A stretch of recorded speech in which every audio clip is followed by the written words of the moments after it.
말씀은 이제 발람의 이야기입니다. 어제 이동종 목사님이 이제 발람과 발락에 대해서 잠깐 말씀을 드렸듯이 이 발람이 이제 발락의 이제 이스라엘 백성의 어떤 가나안 출입을 방해하기 위해서 이제 주술사인 이제 발람을 불러서 이제 방해하려는 그런 이제 작전을 이제 사용하려고 발람을 바알의 신당에 이런 이제 보내는 그 과정에 오늘 이제 본문의 사건이 일어난 것입니다. 그래서 오늘 본문의 사건을 잠깐 간단하게 요약을 하자면 이제 바알의 신당에 가기 위해 이제 사람들 고관들과 함께 길을 나섭니다. 발람이.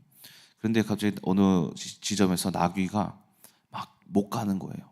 못 가서 발람이 채찍질을 합니다. 이놈아 왜 안 가냐? 그러니까 이제 나귀가 이제 어떻게 갈 수가 없잖아요. 제 앞에 뭐가 보이니까. 그래서 이제 또 가다가도 또 이제 옆에 있는 이제 못 가니까는 담벼락에다가 발람을 위에 태우고 있을 때 막 발을 찢습니다. 그러지 말라고. 근데 또 이제 왜 그러는가 또 채찍질을 합니다. 그랬더니만 나귀의 눈에 보이는 앞에 여호와의 사자가 한 걸음 더 다가오는 거예요. 결국에는 이제 좁은 골목길에 서게 되어서 나귀가 이제 가지 못하고 이제 무릎을 꿇습니다. 그거에 발람이 또 이제 나귀 엉덩이를 이렇게 때리면서 일어나라 이런 식으로 이제 나귀를 꾸짖는데 결국에는 이제 하나님께서 이 무지한 발람을 위해서 이제 먼저 나귀의 입을 엽니다. 근데 발람이 이상하게 오늘 말씀에 당황하지 않습니다. 동물이 말을 하는데 당황하지 않고 이제 대화를 합니다. 그래서 내가 지금 내 앞에 뭐가 있는데 내가 언제 당신한테 이런 적이 있느냐? 내가 이런 적이 없는데 왜 이렇게 나를 때리느냐? 다 이유가 있어서 그렇다. 결국에는 하나님께서 발람의 눈도 열으셔서 앞에 있는 여호와의 사자들을 보이시면서 결국에 하나님이 이 일에 지금 관여되었다라는 것을 발람이 알게 되고 결국에는 그가 자기 자신이 잘못했다라는 것을 인정을 하면서 혹시 이 길이 잘못되었다라면 내가 돌아가겠다. 하지만 이제 여호와의 사자는 그대로 가라. 그래서 그 일에 하나님이 하실 것을 이야기하면서 오늘 본문의 말씀이 마치게 됩니다. 저는 오늘 이제 말씀을 통하여서 이제 발람의 어떤 행동에 대하여서 묵상을 해봤습니다. 왜냐하면 발람이 보니까는 이제 자신의 육신의 눈에 이제 보이는 것으로 말미암아 나귀가 자기가 가야 할 길을 가지 않으니까 이제 판단을 한 거죠. 어떤 판단을 했냐? 이놈을 쳐서 좀 앞으로 좀 가게 만들어야겠다 하면서 그렇게 3번을 쳤는데도 가지 않는 것입니다. 근데 이 발람의 판단이 어떻게 봤을 때는 보니까 이제 육신으로는 뭔가 가야 할 길을 가야 하지만은 영적인 것을 봤을 때는 뭔가 지금 막혀 있다라는 거예요. 그러니까는 오늘 제가 발람의 말씀을 통해서 깨달은 것은 우리가 쉽게 육신의 눈으로 판단하지 말자라는 거예요. 판단하지 말자. 그래서 오늘은 이제 판단이라는 것을 이제 주제로 말씀을 나눌 건데 이제 판단이라는 단어는 한자어로 판단할 판 그리고 이제 끊을 단이라고 해서 우리가 어떤 사물을 인식하여 논리나 어떤 기준에 따라서 판정을 내리는 것이라고 나와 있습니다.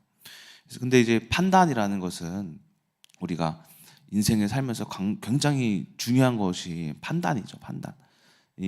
누가 이런 이야기를 했습니다. 사람은 일평생을 판단하면서 살아온다라고 해요. 왜냐하면 우리가 살아가는 데 있어서 누구를 만나는 것도 이 사람을 지금 만나야겠다라고 판단해서 만나고 어디에 길을 가야 하는 것도 내가 이 버스를 타야겠다, 이 길로 가야겠다라는 것을 조그만한 다 그런 판단에 의해서 결정이 된다고 합니다. 그래서 사람은 모든 인생을 판단하며 살아가고 있다라고 이야기를 한 이제 어떤 인문학자도 있어요. 그런데 또 판단이 또 중요한 어떤 이제 예가 있는데 무엇이냐면 운동 경기가 판단이 굉장히 중요하죠. 운동 경기. 특히 이제 운동 선수들이 어떤 공을 뭐 축구를 예를 들어서 보자면은 이제 선수들이 어디로 패스를 할까 판단이 중요하고 어떻게 슈팅을 할까라는 판단이 중요하지만은 더 중요한 게 무엇이냐면은 심판의 판단입니다. 심판의 판단. 그런 심판의 판단에 의해서 경기가 거의 뭐 좌지우지할 정도로 그런 심판의 판단이 굉장히 중요한데 올바른 판단을 하는 심판들은 이제 올바른 경기를 진행하게 되면서 이제 깨끗한 경기가 이루어지게 되죠. 하지만은 이 심판의 판단도 무엇이 있냐면은 오심이란 게 있어요. 오심. 최근에 제가 어떤 K리그 축구에 이제 오심에 대하여서 뉴스가 나오기를 봤는데, 이 심판이 이제 심판의 시야에서는 보지 못했는데 이제 실제적인 선수들 사이에서 누가 손으로 잡아 끌은 이제 그런 흔적이 있는 거예요. 그래서 그 심판이 요즘에 VAR이 발달되어 가지고 카메라로 다시 한번 판단을 할 수가 있잖아요. 근데 그 심판이 그 VAR도 하지 않고 손으로 끌어는 것을 나중에 경기가 다 끝난 후에 오심을 인정함으로써 징계를 받았다라는 그런 뉴스를 제가 최근에 본 적이 있어요. 이처럼 그로 인하여서 그 어떤 이제 어디 축구였는지는 잘 기억이 안 나지만은 K리그 안에서 그런 심판의 어떤 오심으로 인하여서 경기가 갈리게 되는 그런 일도 생기게 됩니다. 이처럼 우리가 이 경기에도 볼 수 있듯이 판단이라는 것을 우리가 하면서 살아오지만은 우리가 한편으로는 쉽게 판단함으로써 잘못된 판단을 우리가 할 수도 있다라는 것입니다. 그래서 제가 오늘 말씀을 통하여서 판단이라는 주제를 가지고 잘못된 판단의 결과와 그리고 올바른 판단을 하려면 우리가 어떻게 해야 하는가에 대해서 나눠보도록 하겠습니다. 먼저 잘못된 판단의 결과, 잘못된 판단의 결과. 말씀을 보도록 하겠는데요. 야고보서 4장 11절에서 12절까지의 말씀을 보시게 되면 이런 말씀이 있습니다. 야고보서 4장 11절에서 12절 말씀입니다. 형제들아 서로 비방하지 말라. 형제를 비방하는 자나 형제를 판단하는 자는 곧 율법을 비방하고 율법을 판단하는 것이라. 네가 만일 율법을 판단하면 율법의 준행자가 아니요 재판관이로다. 입법자와 재판관은 오직 한 분이시니 능히 구원하기도 하시며 멸하기도 하시느니라. 너는 누구이기에 이웃을 판단하느냐? 로마서 2장 1절 말씀 보도록 하겠습니다. 그러므로 남을 판단하는 사람아, 누구를 막론하고 네가 핑계하지 못할 것은 남을 판단하는 것으로 내가 너를 정죄함이니 판단하는 네가 같은 일을 행함이니라. 이 두 말씀을 통하여서 우리가 두 가지로 해석해 볼 수가 있어요. 먼저 야고보서의 말씀을 봤을 때 판단하는 사람은 누구냐? 어떤 사람이냐면은 하나님과 같은 재판관 노릇을 하고 있는 교만한 사람이다라는 거예요. 교만한 사람. 로마서의 말씀을 보시게 되면은 판단하는 것은 판단받는 사람을 우리가 내리까지만, 하지만은 이것은 그 사람을 죄인으로 만드는 것이 아니라 스스로를 죄인으로 만드는 것이다라는 말씀으로 볼 수가 있습니다. 제가 이런 말씀을 이제 가지고 왔을 때 저를 예를 들어서 이제 말씀드리자면 제가 이 똑같은 일을 했어요. 재판관의 판단을 한 적이 있고 또한 이 재판관의 판단으로 죄의 결과를 이룰 뻔한 그런 사건이 있었어요. 어떤 사건이냐면은 제가 이제 이 결혼이라는 것에 대하여서 스스로 혼자 이제 육신으로 굉장히 심하게 판단을 한 적이 있어요. 이 판단한 적이 아니라 한 기간이 있었죠. 한 1년. 이 결혼에 대한 불신을 제가 신혼 초에 그렇게 생각했으니까 왜 그랬냐면은 여러분들이 이제 아시다시피 결혼 제가 초기에 되게 힘들었잖아요. 힘들었는데 결혼하기 전에 제가 뭐 어떤 거를 판단해야 됐었는데 어떤 판단을 했었어야 되냐면은 민정사모와 결혼을 이제 할 것인가 이제 안 할 것인가 이런 이제 결정을 해야 되는 판단을 해야 되는 사건들이 엄청 많았어요. 그래서 이제 사모님도 어머님도 저에게 이제 말씀하시기를 결혼할 때 네가 성령 인도를 잘 받아야 한다. 성령 인도를 잘 받아야 하고 그리고 이제 사람을 잘 만나야 한다. 만남에 축복이란 게 있다. 근데 결혼을 하고 보니까는 제가 어떤 마음이 들었냐면은 내가 지금 이게 성령 인도가 아니라 내가 악령 인도네. 이런 판단을 하고 만남의 축복이 아니라 이건 저주의 만남이네. 만남의 저주네. 이런 판단을 하게 되니까는 제 삶이 어떻게 되냐면은 스스로 막 너무 무너져 가는 거예요. 미치겠고 이게 물을 수도 없고 이거 어떻게 해야 될 수도 없고 제가 이제 이 판단으로 인하여서 잘못됐다 내가 이 판단을 뭔가 실수했다라고 거의 근 1년을 그렇게 막 해석하면서 살았어요. 그러니까 그 판단으로 인해서 제가 어떻게 했냐면은 잘못됐다라고 누가 판단한 거예요. 잘못됐다라는 것은 우리가 판단하는 게 아니라 하나님이 하시는데 내가 잘못했다라고 판단하니까 제 마음에 헤어지고 싶다, 이혼하고 싶다. 심지어는 이제 제가 사실은 이 잘못됐다라는 것을 이제 결혼 생활을 통해서 크게 느꼈지만 그 이전에 이제 혼인 신고 하잖아요. 혼인 신고 하면서도 솔직히 막 펜을 이거 쓰면 진짜 안 되는, 쓰면은 끝인데 맞나 안 맞나 너무 고민을 하면서 이동진 뭐 이렇게 썼던 그런 기억도 있어요. 또 결혼식 날도 이제 제가 그때도 막 가물가물해서 확신이 없던 거예요. 결혼에 어떤 확신이 없어서 막 웃으면서 등장을 했지만은 이제 웃는 게 아니었죠. 이게 그치, 이제 이렇게 웃는 기쁨의 결혼 생활이 되게 해주시겠지라고 생각하지만 또 육신의 생각으로는 맞나. 자, 그런데 제가 이제 판단에 관하여서 또 어떤 사건이 있었냐면, 결혼하기 전에 예전에도 한번 말씀드린 적이 있는데, 제가 이제 이제 결혼을 우리가 할까 말까 확실히 정하자라는 어떤 시간을 가지자, 이제 결혼을 우리가 진짜로 하자 아니면 하지 말자라는 생각을 우리가 일주일 동안 생각하고 오자라는 시간을 민정사모랑 이전에 가졌던 적이 있어요. 그래서 제가 그때는 한참 너무 이제 결혼 전에도 많이 싸웠기 때문에 그런 판단을 이미 했죠. 뭐라고 했냐면은 하지 말아야겠다. 그래서 일주일 동안 시간을 갖자고 제가 말은 했지만은 그때 어떤 일로 싸웠어요. 말은 했지만은 마음속으로는 그냥 끝내자라고 결정을 한 상태였어요. 그리고 이제 제가 이제 그때가 이 시기였던 것 같아요. 5월쯤 됐던 것 같아요. 5월, 6월쯤 됐었는데, 우리가 일주일 동안 생각을 하고 기도를 하면서 하나님께 구해보자. 그리고 나서 일주일 후에 우리가 인천 어디서 만나가지고 밥을 먹고 이제 이야기를 해보자라고 하면서 일주일 동안 시간을 가졌어요. 그렇게 일주일이 지나고 나서 이제 저의 결정은 하지 말자라고 하고, 이제 저희 사모님한테도 전화를 해서 어떻게 할 거냐 바울아, 저는 이제 끝낼 겁니다. 이렇게는 안 될 것 같아요. 이 사람은 아닌 것 같아요. 하고 마음을 굳세게 먹고 딱 갔어요. 갔는데 이제 어떤 사건이 있었냐면은, 민정사무를 딱 만났는데 이제 일주일 동안 뭐 했냐 이렇게 물어봤어요. 물어보니까 이 사람이 자기는 일주일 동안 금식 기도를 했대요. 저녁 금식 기도를 했대. 금식 기도를 하면서 이제 퇴근해서 돌아와서 저녁을 금식을 하고, 그리고 자기만의 시간을 갖다가, 그리고 자기 전까지 하루에 4시간 이상 하나님한테 기도했대요. 바닥에 무릎 꿇고 막 기도를 했대요. 근데 자기가 이런 고백을 하는 건, 사실은 제가 이번에 일주일 동안 시간을 가지면서 하나님께 금식하면서 기도하면서 이런 생각을 했습니다. 무슨 생각을 했습니까? 그래서 보니까는 자기가 기도하면서 책상을 보니까는 그 향수죠, 향수.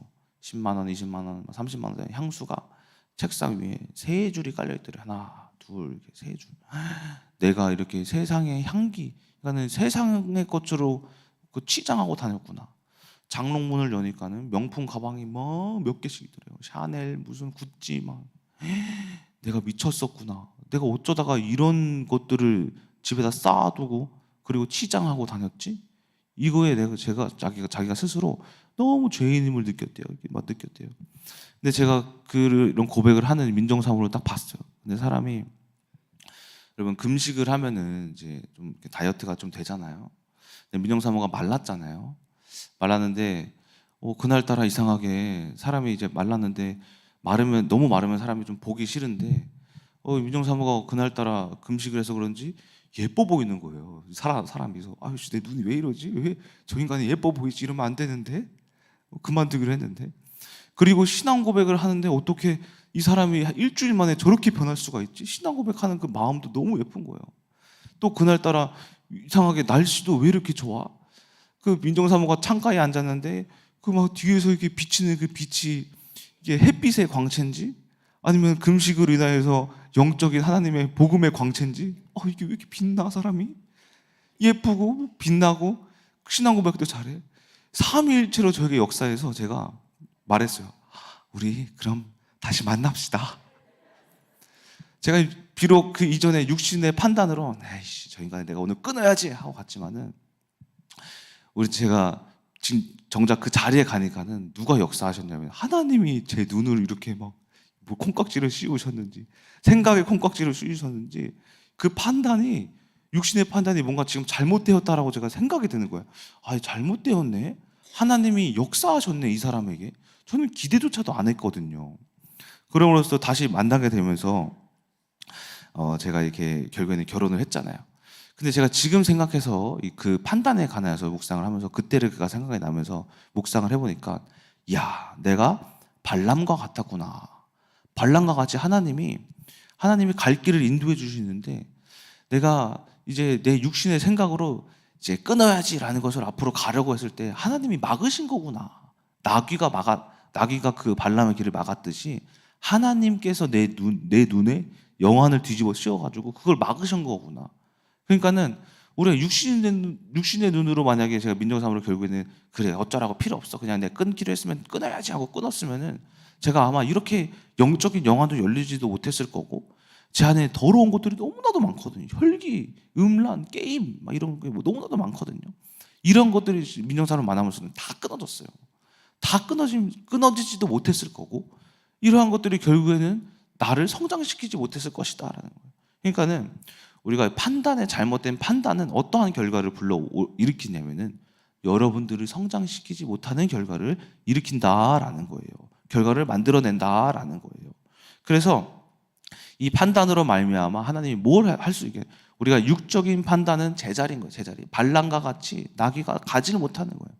저희들의 인생이 잘못된 판단을 하면은 왜 내 인생이 앞으로 안 가? 하면서 뭐 돌이켜 보기도 하고 뭐 변화를 줘보기도 하고 뭐 다른 생각을 뭐 좋은 책을 읽어봐도 늘 제자리인 이유가 뭐냐면은 이 세상은 영적이기 때문에 영으로 하나님의 사자가 또 하나님의 천사가 하나님의 능력이 거하고 있기 때문에 우리가 앞으로 가려고 해도 제자리인 이유가 바로 이제 우리가 영적인 영안이 열리지 못해서이다.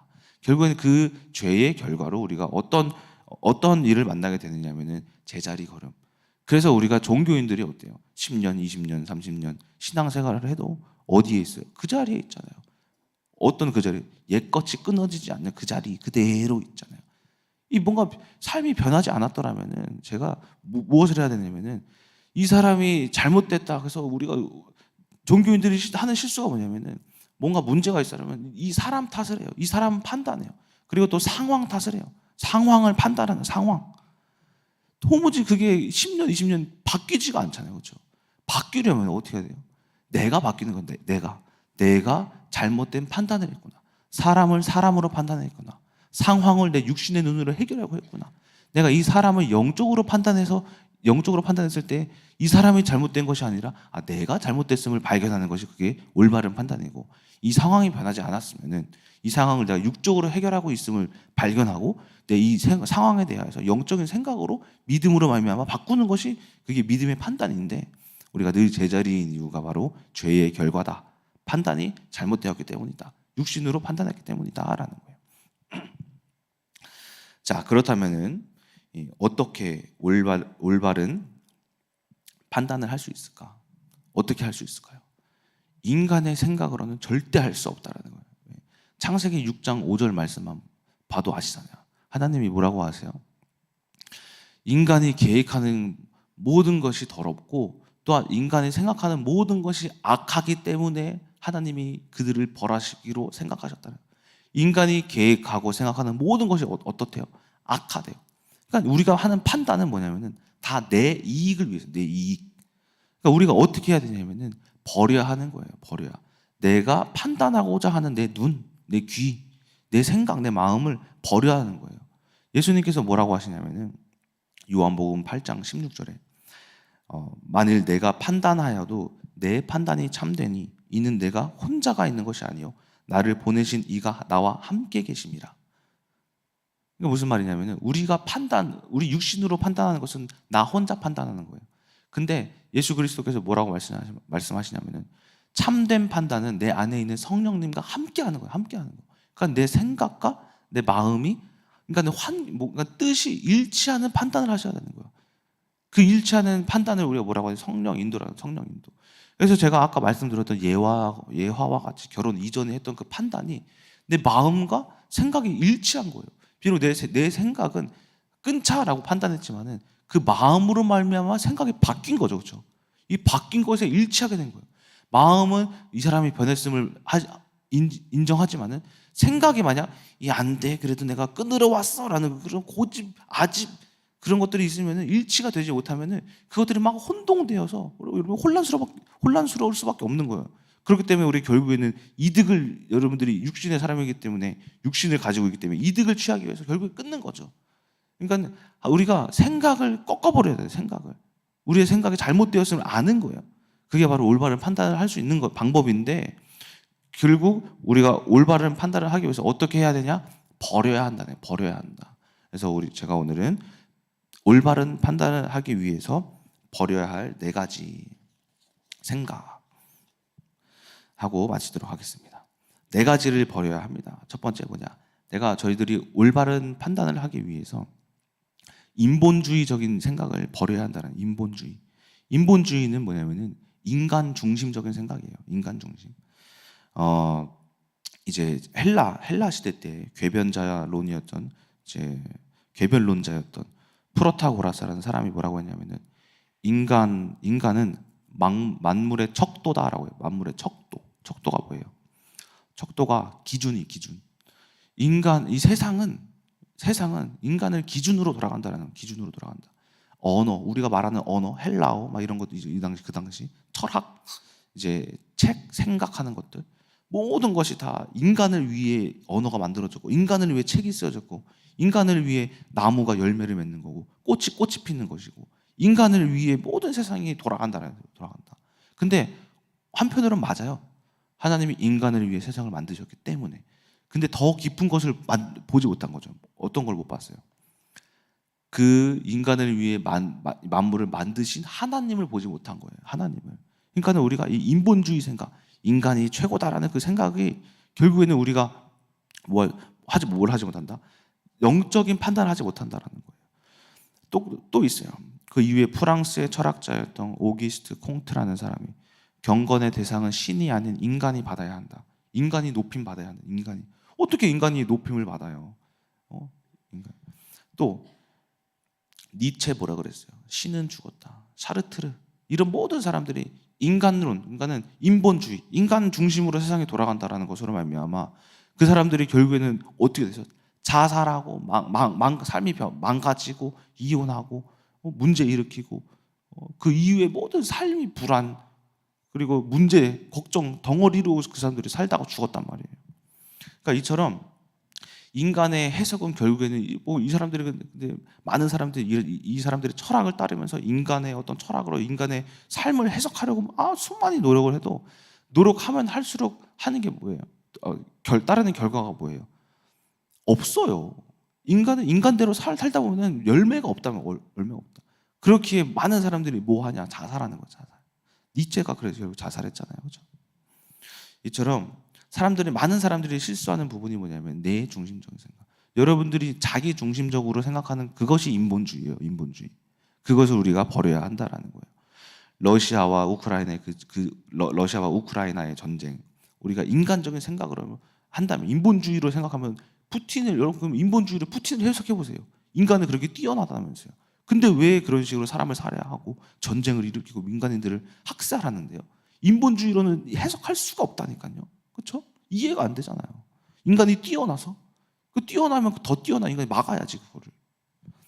북한의 어떤 극단 사회주의 이런 것도 왜 김정일이 왜 그렇게 사회주의 속으로 그 사람들을 고통 속으로 억압하는지 우리가 이해가 됩니까? 인본주의는 이해가 될 수 없고 해석할 수 없는 사건 사고들이 너무나도 많다라는 거예요. 또 터키의 어떤 자연재해, 지진, 일본의 쓰나미 이런 자연재해도 여러분 인간이 그렇게 뛰어나다면 그 만물을 한번 다스려 보지, 그죠? 할 수가 없잖아요. 이처럼 모든 환경은 인간의 인본주의로는 해석할 수가 없다라는 거예요. 우리가 이 생각을 버렸을 때 하나님이 이 만물 러시아의 전쟁으로서 어떻게 하실지 우리가 생각하는 판단하는 거예요. 왜 나쁜 인간은 저딴 식으로 행동을 해? 우크라이나를 왜 이렇게 탄압해? 왜 전쟁을 일으켜? 하나님의 생각으로 바꾸면은 하나님이 하실 일이 있구나. 간에서 뭐 어떻게 하실지 우리가 기다려야 되겠구나 하는 거예요. 그래서 인본주의의 생각은 마치 야고보서의 말씀과 같이 세상을 내가 재판관인 것 마냥 판단하는 거예요. 그래서 우리가 내 문제, 내 상황, 사람을 우리가 어떻게 해요? 인본주의 생각으로 재판관 마냥 이 사람이 잘못된 거야, 이 사람이 틀린 거야, 그런 것으로 말미암아 부부 싸움을 하고 자녀를 압박하고 틀렸다 그러고. 어떻게 그게 틀릴 수가 있어요? 모르는 거지. 그렇죠? 이게 맞는 거였을 수도 있는데, 이처럼 우리가 이런 인본주의적인 생각으로 말미암아 우리가 자유로움을 여러분들이 마음속으로 찾으셔야 한다. 그래서 인본주의를 버려라. 이 땅의 모든 만물을 주관하시는 이는 하나님이시다. 두 번째, 우물한 개구리의 생각을 버려라. 이제 우물한 개구리라는 예화가 있죠. 우물한 개구리가 바깥 세상은 우물보다 좁을 거야. 우물에 있는 게 다야. 그래서 나오니까는 우물 안 개구리는 내가 이 우물 안에 최고니까 바깥에서 내가 최고일 거야. 그래서 우물 안으로 바깥으로 나오자마자 독수리한테 잡혀갖고 먹혀서 죽었어요. 이 우물 안 개구리의 생각이 뭐예요? 내가 여러분들이 살아온 환경이에요. 환경, 내 학력, 내 경험, 그리고 여러분들이 배웠던 내 지식들, 그렇죠? 학교에서 배웠던 그것들이 다 우물 안 개구리인 거예요. 이것들을 말미암아 뭘 보지 못하냐면, 이 더 큰 세상, 하나님이 일하시는 것을 우리가 보지 못하는 게, 그게 바로 우물안 개구리적인 생각이에요. 우리가 어떻게 되셔야 하냐면은, 세상을 우리가 하나님으로부터 판단하려면은 하늘에 있는 새와 같이 판단하셔. 하늘에 있는 새와 같이 되셔. 하늘에 있는 새는 뭐예요? 우물 안에 있는 개구리도 보고, 코끼리가 어떻게 생겼는지도 보고, 세상이 어떻게 돌아가는지도 보고, 그 모든 것들을 하늘 위에서 보잖아요. 판단을 하려면은 하나님 하는 영적인 생각으로 말미암아 우리가 이해할 수 있는 폭을 넓혀라라는 겁니다. 그래서 이처럼 우물 안의 개구리, 내가 경험한 모든 것들이 다가 아니다. 내가 생각했을 때 이 사람이 잘못되었다고 생각하지 말고, 이 사람이 옳을 수도 있다라는 생각으로 말미암아 내 생각을 꺾어버려라. 세 번째, 당위성을 버려라. 당위성이 뭐예요? 마땅히 그렇게 되어야 할 성질이래요. 당위성. 마땅히 여러분들 이 우물안 개구리와 비슷한 거예요. 당연히 내가 배웠던 것으로는 이렇게 되어야 해 해서 하는 행동들이 여러분 어때요? 안 되잖아요. 우리가 여러분들 사람들이 요즘에 투잡, 쓰리잡, 뭐 많으면 뽀잡까지 한대요. 일을 많이 한대요. 그런데 그렇게 일을 하면 여러분 돈을 잘 벌어야 되잖아요. 돈이 많아야 되잖아요. 그렇죠? 쓰리잡, 투잡, 뽀잡까지 하면 돈이 많아야 되잖아요. 근데 여러분 돈이 모여요? 안 모이잖아요. 그렇죠? 왜 그럴까요? 왜? 당연한 것이 아니기 때문에. 일을 많이 한다고 돈이 많이 모이는 게 아니에요. 운동을 열심히 한다고, 건강식품을 그렇게 많이 먹는다고 해도 여러분 건강해지는 게 아니라니까요. 그 건강 또한 그 경제의 주권 또한 누구에게 있냐? 하나님께 있다라는 거예요. 하나님께. 그러니까 그래서 이 당위성, 내가 이렇게 하면 이렇게 되어야지에 대한 당위성으로 하면 아마 무슨 판단을 해요? 아, 교회는 돈을 못 벌게 하니까 나가야 돼. 내가 이제 교회는 또 운동을 못하게 하니, 운동할 시간이, 이 교회 나가는 시간에 운동을 더해서 건강을 챙기겠다. 건강해야 돼. 운동을 열심히 해. 근데도 안 된다라는 거죠. 그렇죠? 자, 이처럼 우리가 모든 것들이 당연하다고 생각하는 것을 버려라. 하나님은 우리의 생각, 우리가 합리적이다 생각하는 것을 벗어나신다라는 거예요. 네 번째, 세상 풍조를 버려라. 특히 문화, 우리 귀에 들리는 소문, 그렇죠? 정치 이런 거, 유행, 이런 거, TV 프로그램, 이런 모든 것들이 우리가 당연하다고 생각하는 것을 우리가 판단해야 될 것을 세상 풍조를 따라서 판단하는 성향이 너무나도 심해요. 왜냐? 에베소서 2장 2절 보시면은 누가 세상의 풍조를 다루고 있어요? 불의의 아들들 누구예요? 흑암, 사탄. 흑암이 세상 풍조, 유행, 문화 모든 것들을 다 잡고 있거든요. 근데 그 흑암은 누구예요? 요한복음 8장 44절처럼 이 흑암은 거짓의 압이에요. 이 세상은 거짓말쟁이로 말미암아 지금 이루어가고 있어요. 제가 최근에 누굴 만났냐면은, 제가 중학교 제 어떤 후배를 만났어요. 정황중학교 어떤 후배를 만났는데, 그 친구가 이제 결혼을 한다고 해가지고 동진이 형 내가 밥 사줄게 해가지고 이제 같이 만났어요. 만나서 이야기를 하는데 이제 그 저한테 물어보는 거예요. 제가 이제 프로필 사진에 아기가 있고 하니까는 그 결혼식에도 이제 축의금도 해줬고, 그래서 물어보는 거예요. 형, 근데 궁금한 게 있다. 뭐냐? 아기 나면 행복하냐? 당연히 행복하지. 왜 안 행복하냐? 힘들지 않냐? 안 힘들다. 근데 넌 왜 힘들다고 생각하냐? 궁금했어요. 왜 힘들다고 생각해? 요즘 사람들은 보니까 두 가지가 있대. 하나는 자신의 어떤 육아의 힘듦, 하나는 경제적인 힘듦이래. 근데 저는 깜짝 놀랐어요.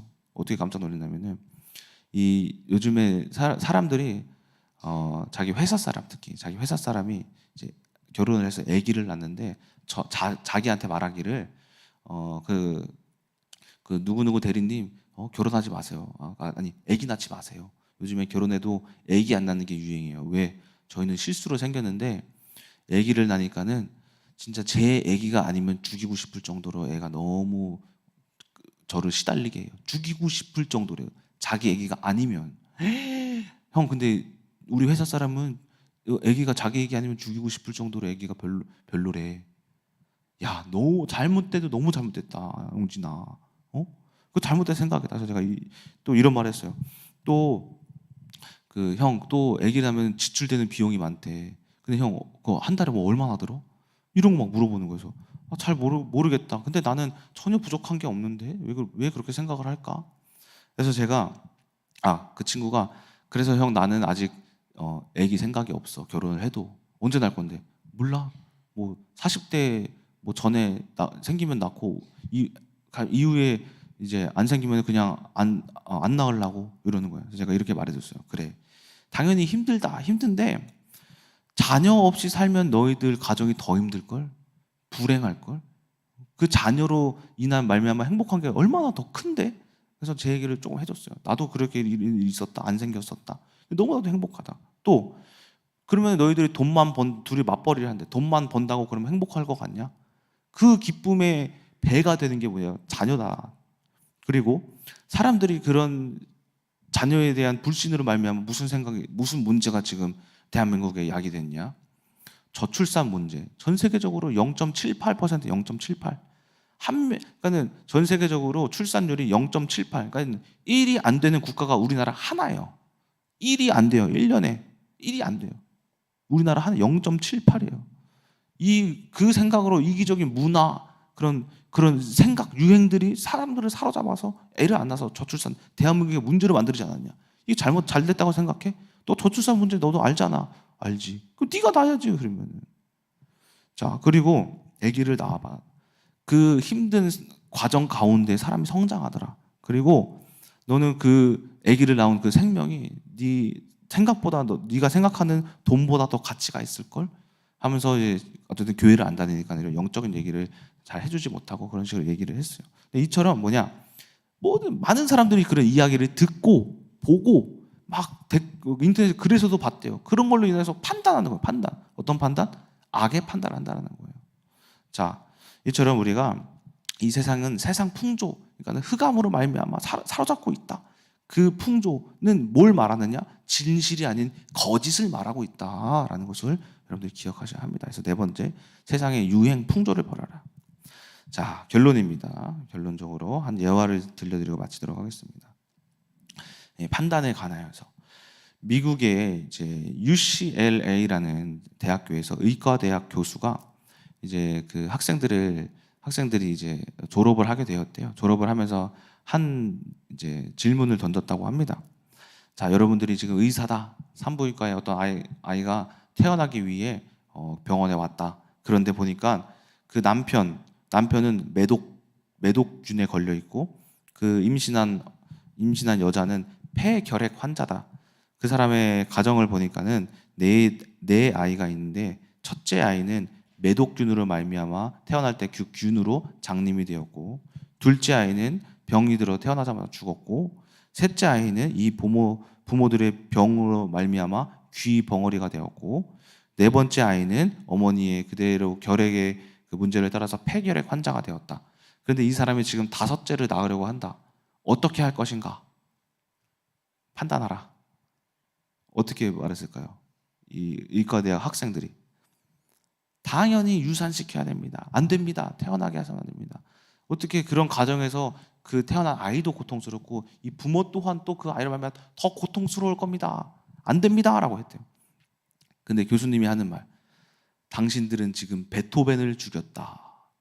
이게 무슨 말이냐면은 베토벤의 아버지가 매독 환자였고 어머니가 폐결핵이었고 첫째 형이 장님이었고 둘째는 이미 죽었었고 베토벤 셋째가 자기 베토벤과 같이 귀머거리였고 넷째 형이 폐결핵 환자였대요. 근데 만약에 그 판단으로 말미암아 사람을 죽였으면 베토벤을 지금 죽였다라는 거예요. 무슨 말이냐면은 그래서 의사가 이런 말을 했대요. 자, 여러분들은 상황을 보고 판단하지 말아라. 우리는 너희들은 생명 살리기에 집중해라. 그 이후의 일은 하나님이 하신다라고 하며 마쳤대요. 무슨 말이냐면은 우리도 마찬가지예요. 우리도 모든 상황을 지금 그 상황이 아무리 악하더라도 판단하지 마셔야 된다는 거예요. 우리가 그거에 따라서 우리가 해야 할 것은 무엇이냐면 이 문제를 돌이키려고 하는 것이 아니라 그 상황 안에서 어떻게 하면 하나님을 기쁘게 할까? 어떻게 하면 우리가 늘 데살로니가 전서 5장 말씀 있잖아요. 항상 기쁘고 항상 기뻐하라. 쉬지 말고 기도하라. 범사에 감사하라. 이것은 너희들을 향하신 하나님의 뜻이니라. 그 뜻이 무엇인지를 우리가 판단하는 것이 가장 하나님이 원하시는 길이다라는 것입니다. 이처럼 우리가 오늘 하루도 많은 판단을 결정을 하면서 살아갈 때 우리가 어떤 상황이 악하더라도 좋더라도 기쁘더라도 우리가 너무 방종하지 않고 악하더라도 낙심하지 않고 모든 판단을 우리가 어떻게 하면 하나님을 기쁘시게 할까? 어떻게 하면 생명, 영혼 구원 살리는 일을 할까라는 것으로 말미암아 가장 올바른 판단으로 성령 인도 받으셔서 하나님께 큰 축복을 받으시는 여러분 되시길 소망합니다. 기도하고 마치겠습니다. 사랑의 하나님, 오늘 판단에 대한 말씀을 통하여서 우리가 오늘 하루를 살아갈 때에도 우리가 내 육신의 생각으로 말미암아 판단함으로써 죄를 짓지 아니하고 우리는 재판관이 아닙니다. 우리는 아버지 하나님께 재판받는 자입니다. 아버지 그것으로 말미암아 우리가 하나님의 성령으로 말미암아 판단함으로써 하나님께 거룩하다 깨끗하다 인치심을 받는 하나님께 축복받는 하루가 될 수 있도록 주께서 인도하여 주시옵소서. 살아계신 예수 그리스도 이름으로 기도드렸습니다. 아멘.